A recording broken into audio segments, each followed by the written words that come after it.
Bonjour à toutes et à tous. Je m'appelle Mengru, diplômée de l'Université Paris-Dauphine et actuellement consultante chez KPMG. Aujourd'hui, j'ai le plaisir de vous présenter mon mémoire que j'ai réalisé pour l'obtention de mon titre d'actuaire et qui consiste à étudier l'impact d'une proposition de loi qui avait fait parler beaucoup les médias l'an dernier, en début d'année. Une proposition de loi qui veut permettre, entre autres, la possibilité d'un transfert intercompagnie des contrats d'assurance vie. Pour aborder ce sujet, je vous propose de suivre le fil conducteur suivant. Donc, après une introduction où je vais vous présenter le contexte et expliquer en quoi cette proposition de loi consiste, nous allons, dans un second temps, mettre en place une démarche pour pouvoir quantifier l'impact de cette loi, si jamais elle est votée. Et on verra qu'en fait, qu'il va s'agir de modéliser le comportement de transfert des assurés. Et pour cela, on introduira la logique floue. Et puis, on appliquera cette démarche sur le portefeuille d'un assureur afin de pouvoir analyser et faire des tests de sensibilité. Et puis, on terminera par évoquer quelques limites et des solutions que pourront mettre en place les assureurs en cas de risque majeur. Donc, commençons par l'introduction. L'assurance vie, qu'est-ce que c'est? Eh bien, elle peut être considérée un peu comme un produit d'épargne qui permet à vous, à moi, de mettre l'argent dedans et de générer ensuite des intérêts. Mais au cours du temps, on peut très bien vouloir retirer cet argent pour investir ailleurs, par exemple. Et dans ce cas de retrait, les intérêts qui sont anciennement générés seront soumis à une fiscalité particulière. Aujourd'hui, pour les contrats qui ont moins de 8 ans d'ancienneté, le prélèvement est de 12,8%, alors que pour les contrats de plus de 8 ans, c'est de 7,5%, donc plus avantageux. Mais si aujourd'hui, je décide de retirer cet argent pour investir ailleurs chez un autre assureur plus compétitif, je dois quand même d'abord payer cette fiscalité et ça, c'est un coût pour moi. Et en plus, je vais devoir recommencer à cumuler les anciennetés depuis le début pour pouvoir bénéficier de la fiscalité avantageuse. Et c'est pourquoi, dans ce contexte, pour renforcer la protection des épargnants, les sénateurs Housson et Montgolfier avaient eu l'idée de faire adopter une proposition de loi qui permettrait à tous les assurés de changer d'assureur sans avoir besoin de payer la fiscalité et tout en maintenant leur ancienneté de contrat. Ainsi, les assurés vont pouvoir garder à la fois les avantages de l'assurance vie et en plus pouvoir bénéficier des taux de rendement plus intéressants ailleurs. Sauf que ce transfert intercompagnie sera soumis à quelques conditions. De une, il faut que le contrat ait plus de 8 ans d'ancienneté. De deux, il faut que la totalité du capital soit transférée. Et de trois, il faut que le capital soit réinvesti soit dans un contrat en UC, soit multi-support souscrit il y a moins de 6 mois. Sauf que si on mettait en place cette loi aujourd'hui, fiscalement parlant, il n'y aura plus aucun des incitations pour les assurés à aller chez la concurrence. Et si les assurés terminent leur contrat de manière prématurée, on va dire, la duration du passif va aussi diminuer soudainement, créant alors ce qu'on appelle un gap de duration. Dans le même temps, nous savons que la stratégie d'investissement des assureurs utilise justement cet équilibre actif-passif. Donc, en cas de transférabilité, les assureurs vont devoir revoir toute leur gestion. Ajoutons à cela que cette proposition de loi a été déposée, en tout cas ce mémoire a été rédigé en 2023, donc il y a déjà un an, au moment où on vivait dans un contexte d'une remontée brutale des taux. Donc si la loi avait été votée et appliquée à ce moment-là, les rachats ou bien les transferts massifs vont potentiellement obliger les assureurs à vendre leurs actifs en moins-value latente pour honorer leur engagement et cela aura un impact très négatif sur les bilans. Donc, si on se dit que la loi Houghton-Montgolfier est adoptée aujourd'hui, 70% des assurés seront en mesure de transférer leur contrat. Et ce pourcentage, il va correspondre à la part des assurés qui ont plus de 8 ans d'ancienneté rapportés sur l'encours. En termes de chiffres, cela va représenter un montant d'environ 1 863 milliards d'euros. C'est énorme en ordre de grandeur, c'est à peu près les 2 tiers du PIB. Donc, c'est un chiffre très important qui est en jeu. Et donc, l'objectif du mémoire était de déterminer l'impact sur le bilan de l'assureur si jamais la transférabilité intercompagnie est mise en place.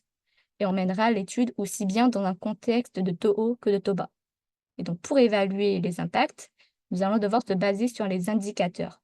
Et alors, la démarche globale que nous avons mis en place pour les construire peut être résumée dans ce schéma-là, où d'abord, je vais utiliser un GSE, donc un générateur de scénarios économiques, pour diffuser les facteurs économiques comme les taux d'intérêt, les indices actions, l'immobilier ou bien les risques de crédit sur un horizon de 50 ans.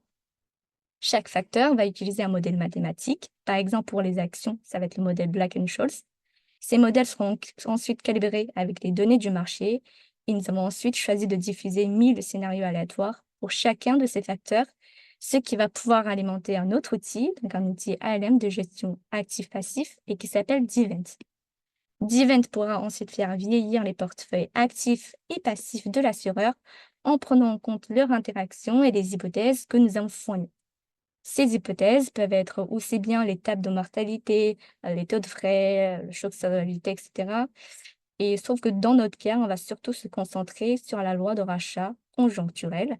En fait, on va vouloir l'adapter de façon à ce qu'il puisse capter le comportement de transfert des assurés.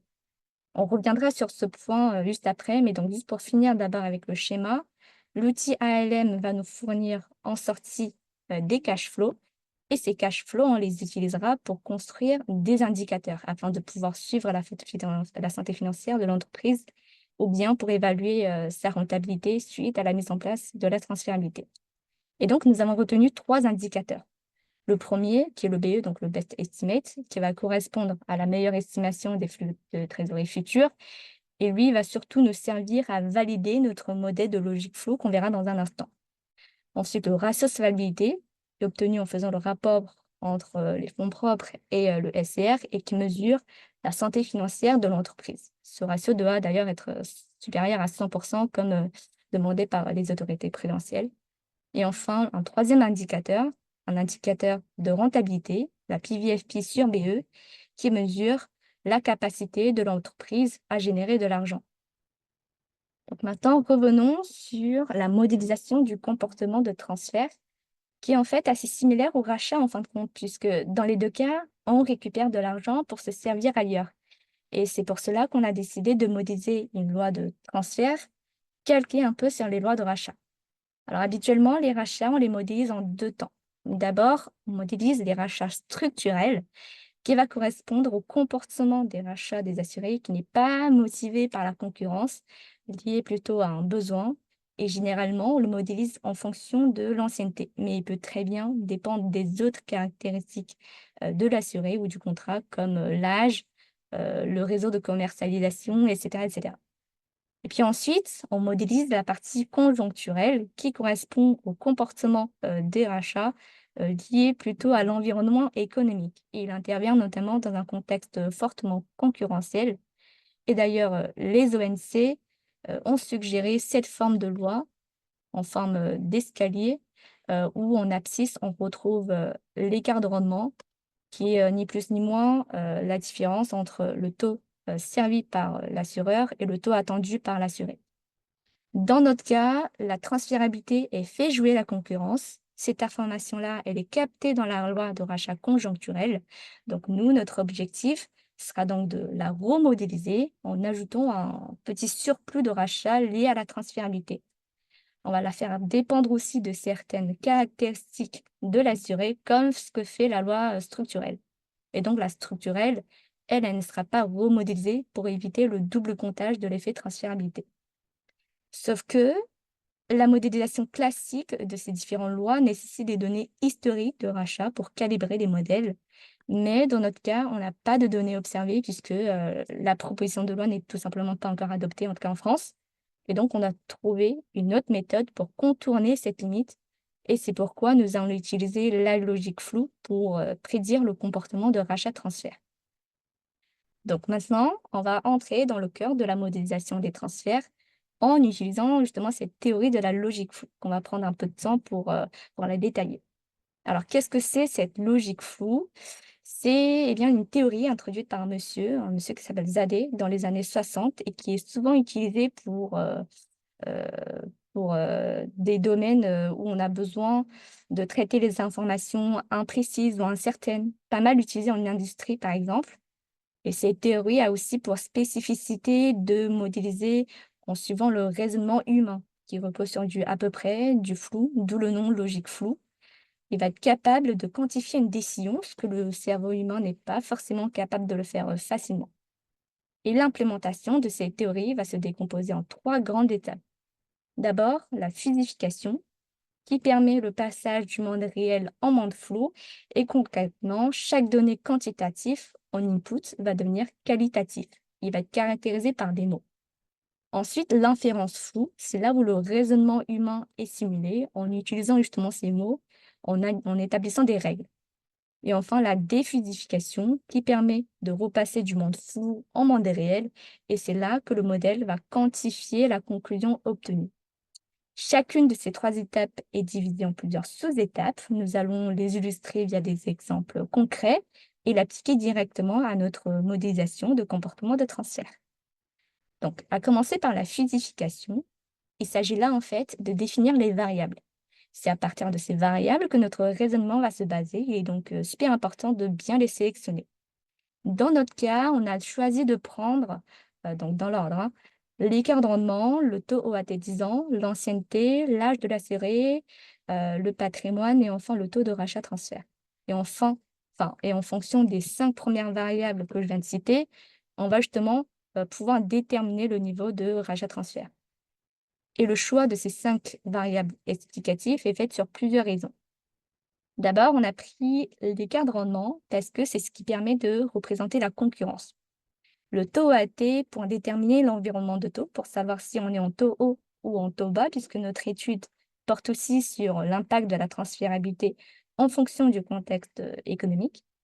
L'ancienneté a été choisie pour écarter les contrats qui ne sont pas concernés par la loi de la transférabilité, puisque nous, on va avoir des contrats qui ont une maturité au-delà de 8 ans.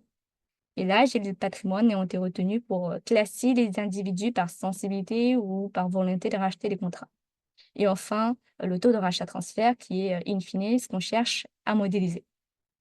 Donc, une fois choisies ces variables, qu'on appelle aussi variables linguistiques, ils vont devoir être écrites de manière mathématique. Chaque variable linguistique va correspondre à un triplet X, U et R, où X va être la variable en question. Par exemple, prenons l'exemple du taux OAT 10 ans. U va être l'univers de discours en monde réel. Par exemple, toujours pour l'OAT 10 ans, ça va être l'intervalle moins 1%, 5%. Et R qui est l'ensemble des ensembles flous, c'est-à-dire l'ensemble des mots qu'on va utiliser pour caractériser la variable. Par exemple, pour l'OAT 10 ans, ça va être taux bas, taux moyen ou taux haut. Puis après, pour chaque ensemble flou, il va être caractérisé par une fonction d'appartenance qui va de U à l'intervalle 0,1. C'est grâce à cette fonction que notre modèle va être capable de dire à quel degré une affirmation est-elle vraie. Par exemple, pour l'ensemble flou taux haut, ça va être ça, sa fonction d'appartenance, donc la courbe en verte. Et on voit que plus on se rapproche de 5, donc 5% en abscisse, plus on considère que c'est du taux haut, et plus ça va tendre vers 1.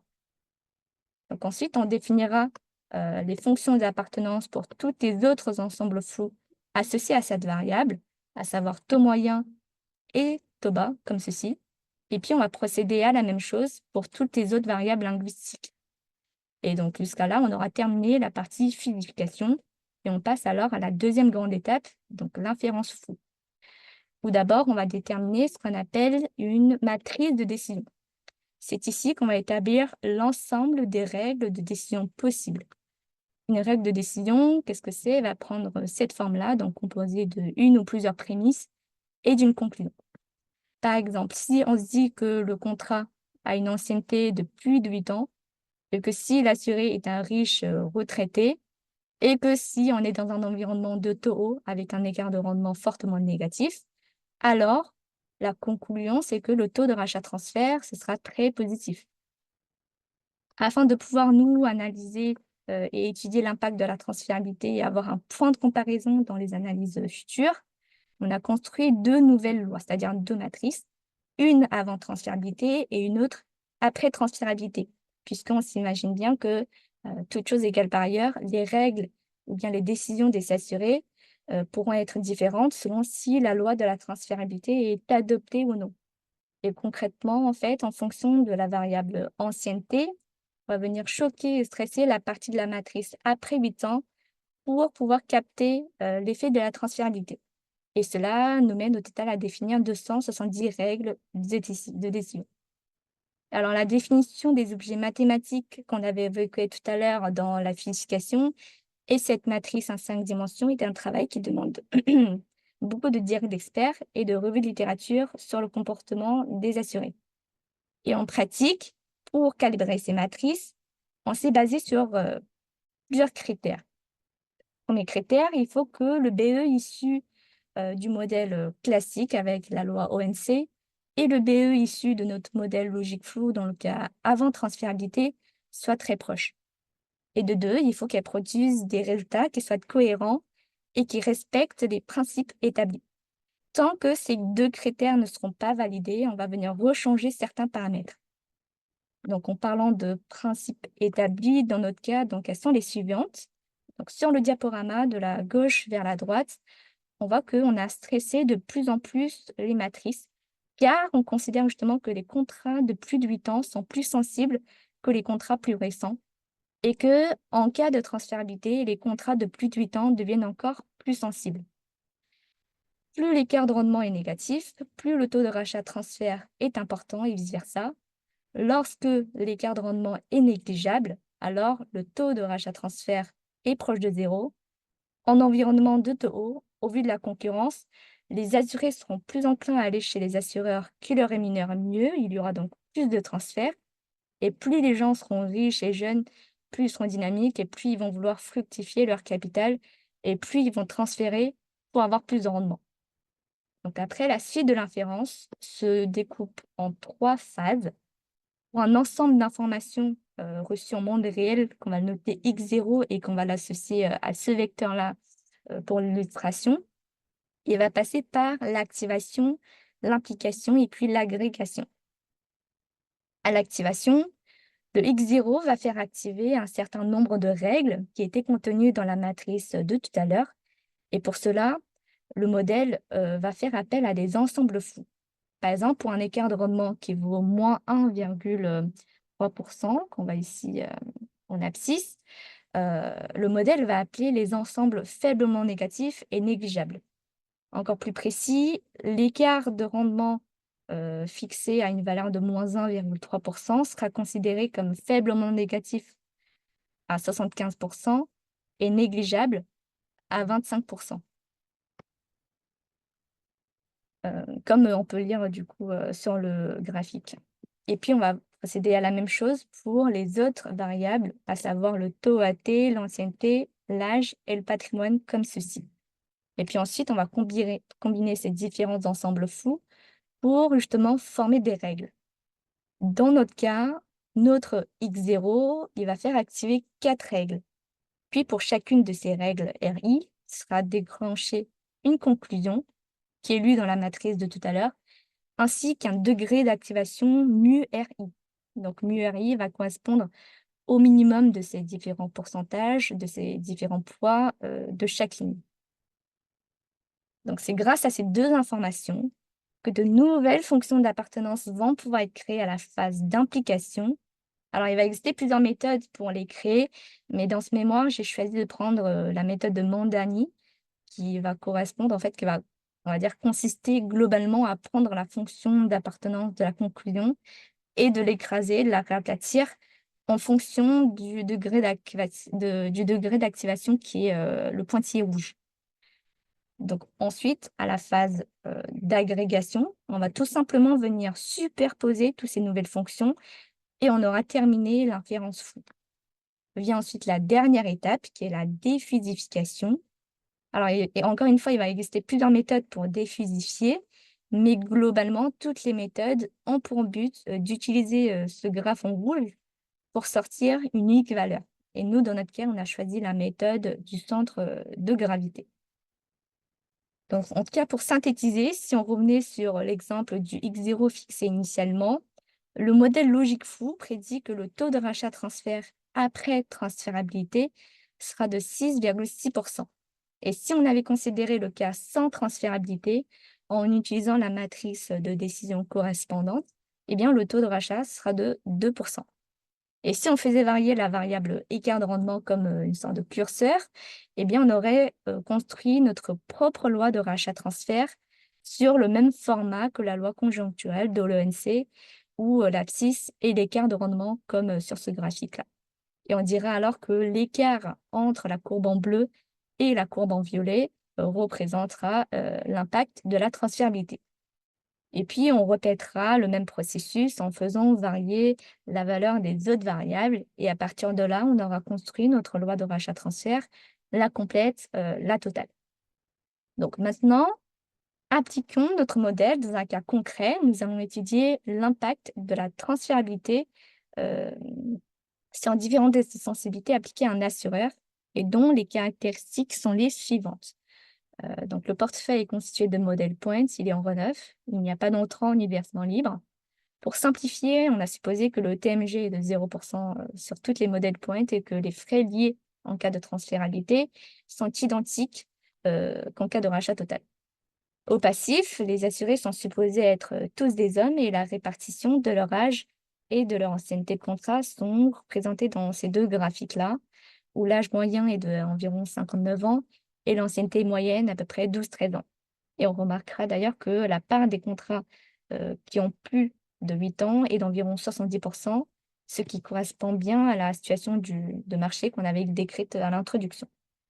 Donc ensuite, le passif est réparti en différentes provisions, principalement de la provision de la mathématique avec 92% et de la PPB avec 6%. En face, à l'actif, l'argent est investi dans les obligations qui représentent à hauteur de 87% en somme et le restant investi soit dans des actions, soit dans l'immobilier ou alors resté en cash.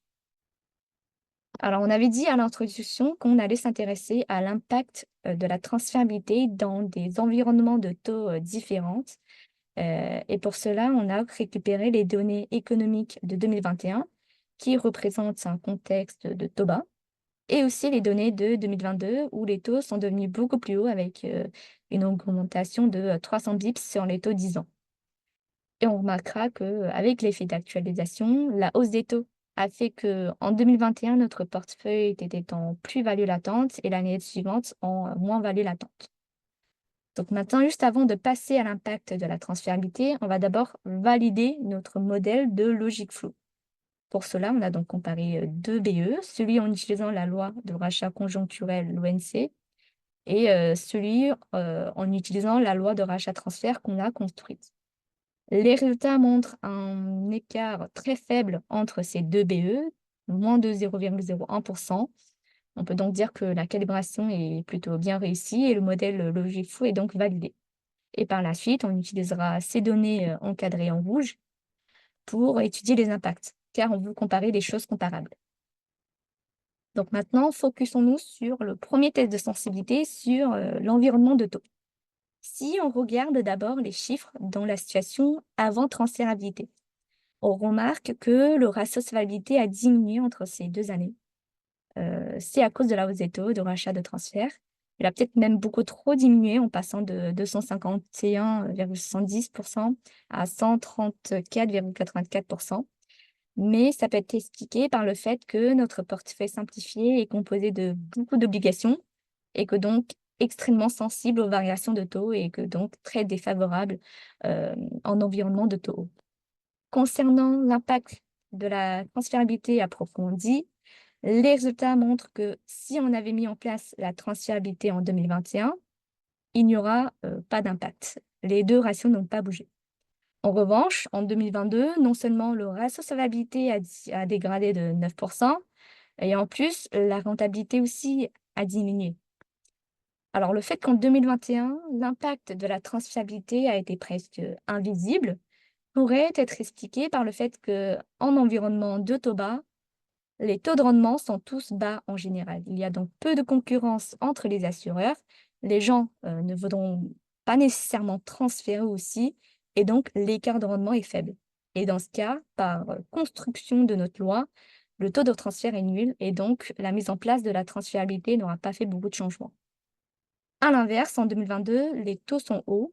Les assureurs proposent des taux de rendement plus compétitifs car ils auront investi dans les obligations à taux plus élevés.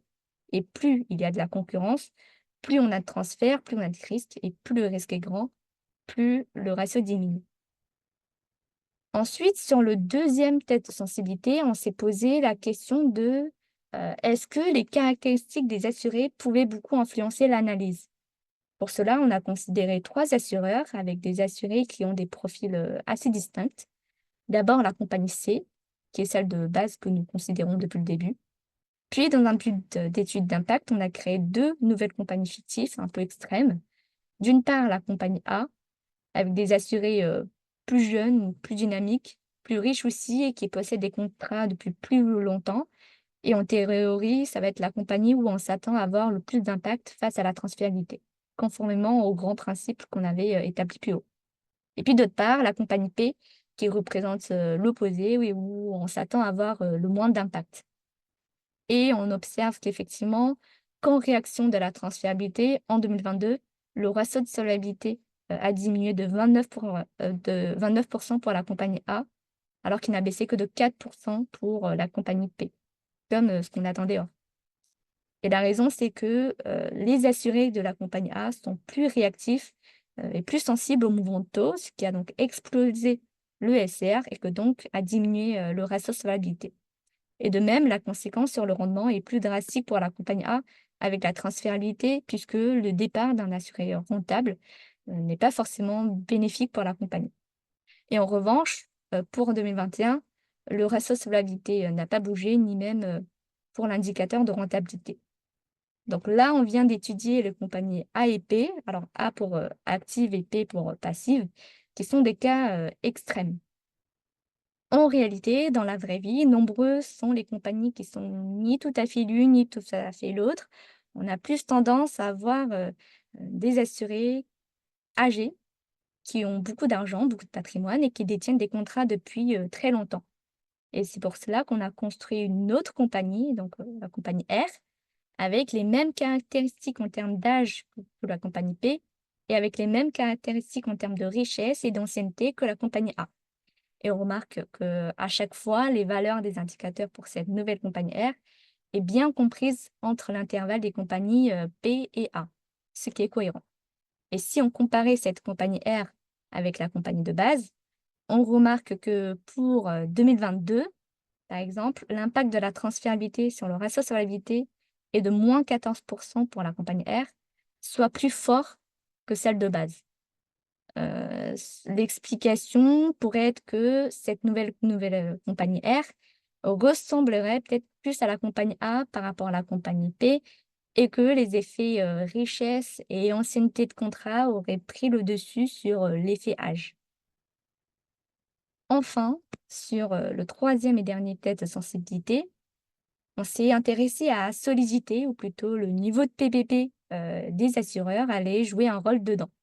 Et pour cela, on a considéré un panel de niveau de PPB qui va de 0% à 8%. Et les résultats affichés ici sont ceux de la compagnie C, donc la compagnie de base. On observe d'abord que, hors contexte de la transférabilité, plus le stock de PPB est important, mieux c'est pour la compagnie notamment, car elle pourra mieux gérer la distribution de ses provisions et donc de ses risques. En revanche, quand la transférabilité intervient, notamment en environnement de taux haut, le choc peut faire baisser le ratio de solvabilité de moins 3% jusqu'à moins 46%. Et en fait, sans aucune action prise par l'assureur, il lui est difficile d'atteindre le rendement espéré par les assurés avec une PBB de 0%, en sachant qu'ailleurs, il y a forcément des assureurs plus compétitifs capables de doper le rendement par le relâchement de leur PPB. On peut donc dire qu'une réserve importante de PPB permet aux assureurs de mieux contrôler leurs transferts en collant au mieux aux attentes de leurs assurés. Et on remarquera d'ailleurs qu'une compagnie avec une PPB faible, dans un environnement de la hausse des taux, sera extrêmement vulnérable à la transférabilité, avec un ratio de solvabilité qui peut passer en dessous de la barre des 100%. En revanche, en taux bas, comme ce que nous avons pu évoquer tout à l'heure, la transférabilité ne joue pas un rôle majeur. Donc, en conclusion, on voulait évaluer l'impact de la transférabilité ou son montgolfier.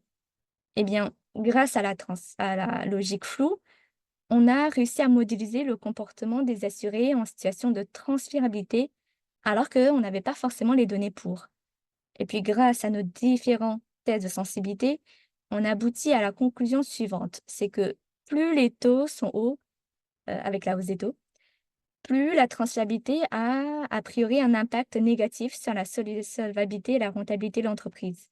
Et plus les assurés de la compagnie sont riches et réactifs et qui ont une bonne ancienneté de contrat, plus l'effet de la transférabilité est amplifié. La réserve de PPB permet, lui, en revanche, d'atténuer les effets néfastes de la transférabilité. À noter quand même que les constats ont été faits sur un portefeuille spécifique, pas forcément représentatif de la situation de tous les assureurs en France, mais néanmoins, il nous donne déjà une première idée de l'ordre de grandeur de l'impact qu'il peut y avoir si jamais la transférabilité est là.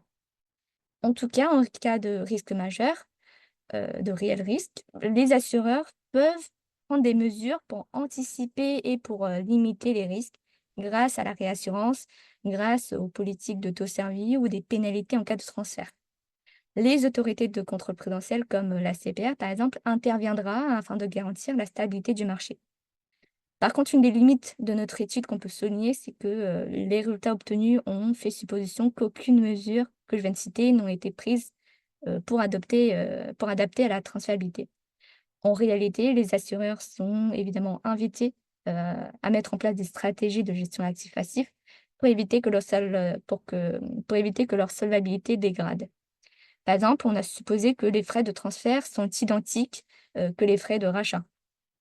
Mais on pourrait s'imaginer qu'en cas de mise en place, les assureurs peuvent imposer des frais de sortie plus élevés pour justement dissuader les transferts. C'est des hypothèses que nous n'avons pas pu modéliser essentiellement parce qu'on n'avait pas forcément cette visibilité. D'autres limites concernent le modèle flou en tant que tel, puisque les résultats dépendent totalement des hypothèses et de notre calibrage. Et puis le temps de calcul est aussi un point à souligner, puisque dans notre cas, rien que sortir les résultats du modèle logique flou a nécessité pas moins de 24 heures. À ajouter encore tous les runs dans l'outil ALM, ça devient extrêmement long. Et donc, c'est un axe de développement possible, en tout cas d'optimiser le temps d'exécution. On parlait aussi énormément de concurrence, mais cet élément est modélisé de manière exogène à date dans notre modèle ALM, en utilisant, on va dire, des valeurs moyennes. Mais on pourrait très bien imaginer d'intégrer la concurrence de manière endogène, en construisant par exemple un réseau d'assureurs de profils distincts et de les faire réagir et de voir comment se comportent-ils sur le long terme. Et enfin, si on voulait aller encore plus loin, on pourrait même mener une étude hors ça afin d'avoir une vision encore plus prospective de la transférabilité, puisque les conséquences de la transférabilité pourront n'être que ponctuelles finalement en attendant que les effets de la hausse des taux s'estompent. Merci d'avoir écouté. Je passe maintenant à la partie Q&A.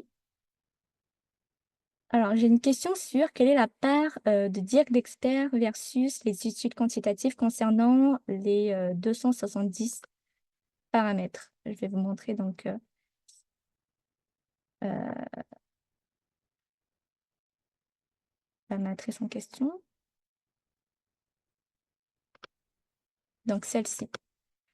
En fait, je ne saurais pas dire forcément un pourcentage exact, puisque d'abord, on a fait une étude statistique sur notre portefeuille.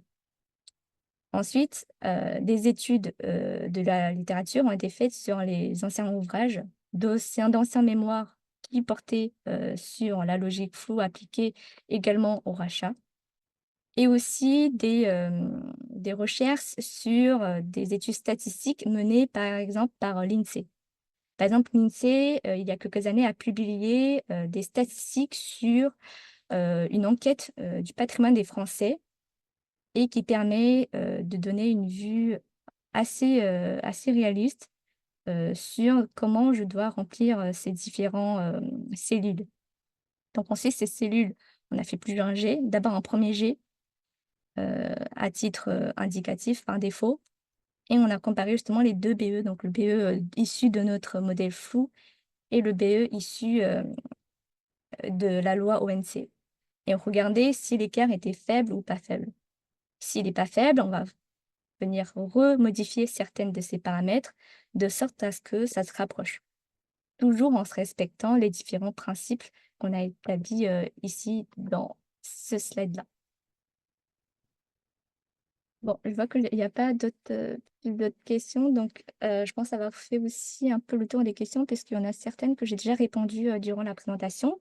Donc on va s'arrêter là pour aujourd'hui, mais si jamais vous en avez d'autres des questions, n'hésitez pas à m'envoyer par mail et encore une fois, merci à tous, d'avoir écouté. Merci à ma tutrice, de m'avoir proposé un tel sujet qui m'inspire, énormément. Merci KPMG, et merci à mon tuteur de Dauphine.